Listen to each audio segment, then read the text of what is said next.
ನಮ್ಮನ್ನು ಆ ಮನೆಗೆ ಕರೆಸ್ಕೊಂಡು ಅವ್ರು ಹೇಳ್ದಾಗೆ ಕುಣಿಯೋ ಥರ ಮಾಡಬೇಕು ಅಂದ್ಕೊಂಡಿದ್ದಾರೇನೋ ಎಂದವನಿಗೆ ಸಿದ್ಧಾರ್ಥನ ಮನೆಗೆ ಹೋಗಲು ಇಷ್ಟವಿಲ್ಲ. ಅಲ್ಲಿಗೆ ಹೋದರೆ ತಾನಂದುಕೊಂಡಂತೆ ಮುಂದುವರಿಯಲು ಆಗುವುದಿಲ್ಲವಲ್ಲ. ಇದ್ರೂ ಇರಬಹುದು ಎಂದವರು ಕರಗಿದರು ಅವನ ಮಾತಿಗೆ. ಇದ್ರೂ ಇರಬಹುದು ಅಲ್ಲ ಅಮ್ಮ, ಹಾಗೇ ಇರೋದು.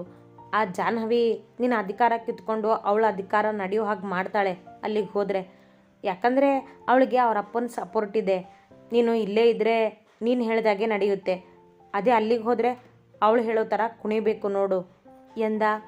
ಇದನ್ನು ಶೋಭಾ ಸಿದ್ದುಗೆ ಮಾತು ಕೊಡುವಾಗ ಯೋಚಿಸಿದ್ದರೂ ಕೂಡ, ಹೌದು ಕಣೋ ಅಮಿತ್, ನಾನು ಅದ್ರ ಬಗ್ಗೆ ಯೋಚನೆ ಮಾಡಿದ್ದೀನಿ. ಆದರೆ ಮೊದಲು ನೀನು ಹೊರಗೆ ಬರಲಿ ಅಂತ ಸಿದ್ದುನ ಮಾತಿಗೆ ಒಪ್ಕೊಂಡಿದ್ದೆ ಎಂದವರು ತಮ್ಮ ಯೋಚನೆ ಬದಲಾಯಿಸಿ ಬಿಟ್ಟರು. ಬೇಡ ಅಮ್ಮ ಅಲ್ಲಿಗೆ ಹೋಗೋದು, ಅಲ್ಲಿ ನಮಗೆ ಮರ್ಯಾದೆ ಇರೋದಿಲ್ಲ. ನಾವು ಹೋಗೋದು ಬೇಡ ಬಿಡು, ಏನಾದರೂ ಹೇಳಿದ್ರಾಯ್ತು ಎಂದು 2 ದಿನದ ಹಿಂದೆ ಮಾತನಾಡಿಕೊಂಡಿದ್ದರು ತಾಯಿ ಮಗ. ಈಗ ಅದರಂತೆಯೇ ಮಾತನಾಡಲು ಪರಿಸ್ಥಿತಿ ಒದಗಿ ಬಂದಿತ್ತು. ಸಿದ್ದು ಜಾಹ್ನವಿಯ ಜೊತೆ ಮನೆಗೆ ಹಾಜರಾಗಿದ್ದ. ಅವರನ್ನೆಲ್ಲ ತನ್ನ ಮನೆಗೆ ಕರೆದುಕೊಂಡು ಹೋಗಲು ಜಾಹ್ನವಿಯನ್ನು ನೋಡುತ್ತಲೇ ಮುಖ ಬಿಗಿದು ಕುಳಿತಿದ್ದರು ಶೋಭಾ ಮತ್ತು ಅಮಿತ್. ಈಗಲೂ ಅವಳಿಂದಲೇ ಅಮಿತ್ ಜೈಲಿಗೆ ಹೋಗಿದ್ದೆಂಬ ಕೋಪ ಅವರಿಬ್ಬರಿಗೂ. ಜೊತೆಗೆ ಸಿದ್ದು ಹರೀಶ್ ರವರು ಬಿಡಿಸಿದ್ದನ್ನು ಹೇಳದೇ ಇದ್ದದ್ದು.